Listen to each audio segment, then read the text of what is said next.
آج پوری دنیا کے اندر لوگ یہ شکایت کرتے ہیں مولانا بہت کماتے ہیں، ہمارے گھر میں برکت نہیں ہوتی، نماز بھی پڑھ رہے ہیں برکت نہیں ہے، روزے بھی رکھ رہے ہیں برکت نہیں ہے، تلاوت بھی ہو رہی ہے برکت نہیں ہے۔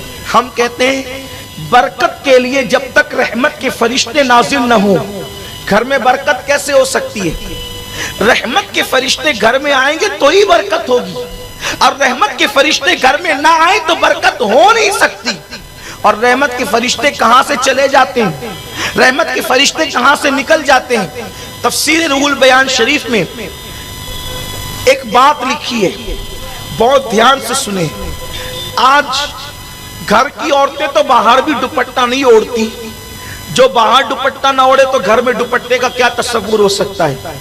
حالانکہ تقویٰ یہ ہے کہ عورت اگر اکیلی ہو، کوئی نہ ہو، تو بھی کم سے کم وہ اپنے سر کے بالوں کو چھپا کر کے رکھے، کیونکہ جب کوئی نہیں ہوتا ہے تو فرشتے اس کے ساتھ ہوتے ہیں، تو فرشتوں کے احترام میں وہ کم سے کم اپنے سر کے بالوں کو چھپا کر کے رکھے۔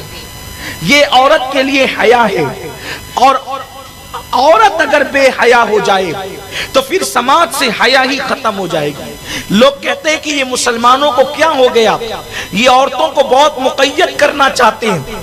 ہم مقید نہیں کرنا چاہتے کہ رکھتے ہیں، ارے ہم بازار میں کھانے کو بے حیائی سمجھتے ہیں، اس لیے کہ ہماری پلیٹ پر جو پیٹ میں جا رہی ہو، توجہ فرمائے، جو پلیٹ کا کھانا پیٹ میں جا رہا ہو اس پہ آوارہ لوگوں کی نظر پڑے، ہمارا مذہب اس کی اجازت نہیں دیتا۔ تو جو کھانا پیٹ میں جا کر ہضم ہو جائے اس پہ کسی کی نظر پڑے، ہمیں یہ پسند نہیں ہے۔ جو زندگی کا ساتھی بنے عورت، اس پر لوگوں کی نظر پڑے، ہم یہ کیسے گوارا کر سکتے ہیں؟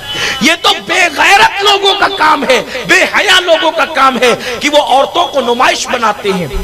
ہمارے مذہب میں تو عورت کا مقام بڑا بلند ہے، اس کا مرتبہ بڑا بلند ہے، تو ہم عورتوں کو نمائش نہیں بناتے۔ عرض کر رہا تھا کہ عورتیں بالوں کی نمائش کری تو بیچاری گھر میں کیا دوپٹہ اوڑھے گی؟ یاد رکھیے، امام حسین سے کسی نے کہا حسین تیری ماں بڑی نیک تھی، امام کی آنکھوں میں آنسو آ گئے، فرمایا تو نے سچ کہا، جب میری امی کا وصال ہوا تو 6-7 سال سے زیادہ میری عمر نہیں تھی، اس چھوٹی سی عمر میں بھی میں نے اپنی ماں کے سر کے بالوں کو کبھی نہیں دیکھا۔ جس نے اپنے بیٹوں سے بھی اپنے سر کے بالوں کی حفاظت کی ہے وہ نبی کی شہزادی سیدہ فاطمہ الزہرا سلام اللہ علیہا۔ السلام علیکم ورحمۃ اللہ وبرکاتہ۔ رک جائے میرے پیارے عزیز دوستو، اگر آپ نے ویڈیو کو پلے کر ہی دیے ہیں تو آپ سید امین القادری صاحب کے اس بیان کو سن کر جائیے گا کہ ہمارے گھر میں غریبی کیوں آتی ہے، اس کی کارن کیا ہے۔ بہت سارے ایسے بھی مسلمان بھائی ہیں جن کے گھر میں برکت نہیں ہو رہی ہے، ان کے گھر میں غریبی آ گئی ہے، ان کو کاروباروں میں برکت نہیں ہو رہی ہے، تو اس کی وجہ کیا ہے کہ ہمارے اور آپ کے گھر میں غریبی آیا ہوا ہے۔ آپ کو معلوم ہے کہ جس گھر میں کچرا ہونا اس گھر میں فرشتے نہیں آتے ہیں، اور جس گھر میں عورت اپنے بال کو کھلا کر کے چلے نا اس گھر میں بھی برکت نہیں ہوتی ہے۔ تو آپ جان لے کہ ہمارے گھر میں کیا ریجن ہے کہ اسی وجہ سے ہمارے گھر میں غریبی آتی ہے۔ تو چلیے ہم اور آپ دونوں مل کر سید امین القادری صاحب کے زبان سے بیانات کو سماعت کرتے ہیں۔ آپ ویڈیو کو تھوڑی سی بھی مس نہ کریں، پوری بیانات کو سماعت کریں۔ لیکن آج کیا ہو گیا؟ تو تفسیر روح البیان شریف کا ذکر کر رہا تھا، رحمت کے فرشتے کہاں سے چلے جاتے ہیں؟ جب حضرت ابراہیم علیہ السلام کو آگ میں ڈالنے کے لیے نمرود نے علاوہ تیار کیا اور آگ جلائی، بہت بڑی آگ جلائی، اتنی بڑی آگ جلائی کہ وہ آگ جو ہے اس کا علاوہ جو اس کا حوض تھا وہ تقریباً 80 گز بتایا جاتا ہے، اور ہر بندہ اس میں لا کر کے لکڑیاں، کوئلے اور ایندھن ڈالتا، حتیٰ کہ عورتیں منتیں مانتی کہ میرے بچے کو شفا ملے گی تو چرخہ کاٹ کر جتنی رقم آئے گی وہ سب ابراہیم کو جلانے کے لیے میں خرچ کروں گی۔ اتنی شدت پیدا کی گئی تھی ابراہیم علیہ السلام کے خلاف۔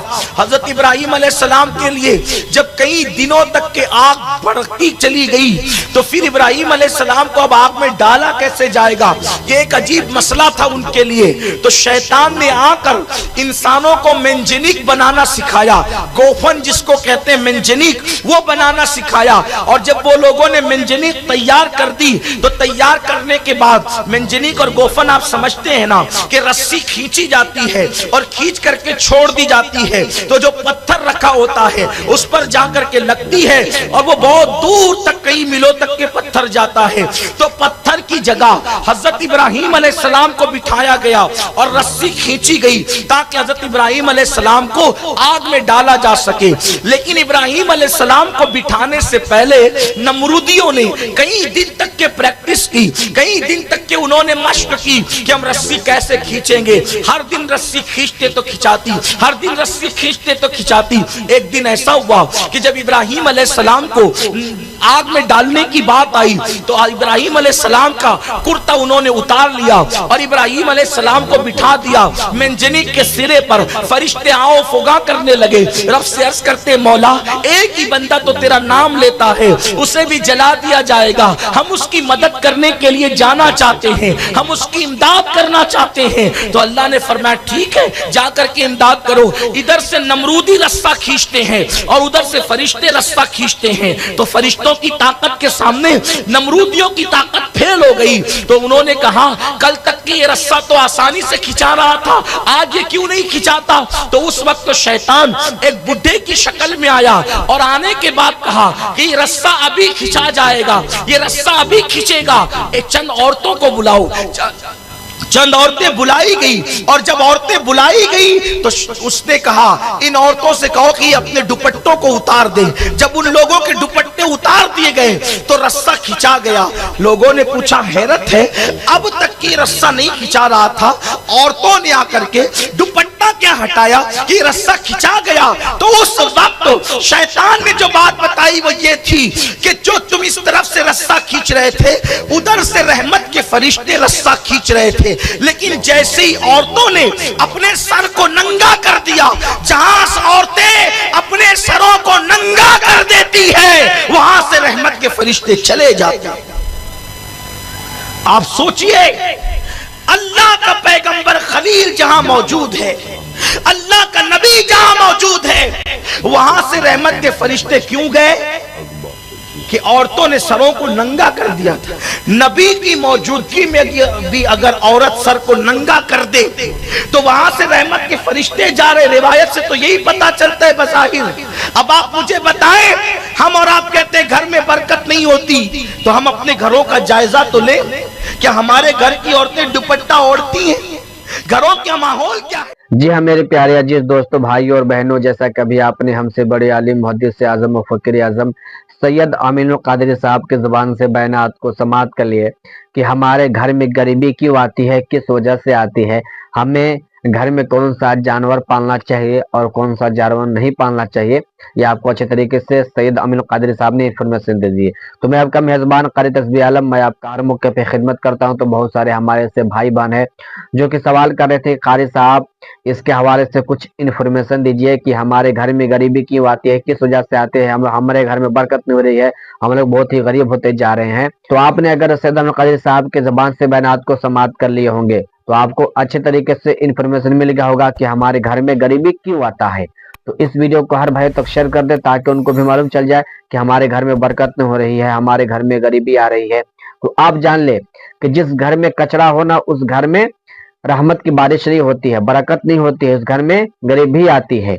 और जो औरत अपने घर में खुला बाल करके चले उस घर में भी फरिश्ते नहीं आते हैं।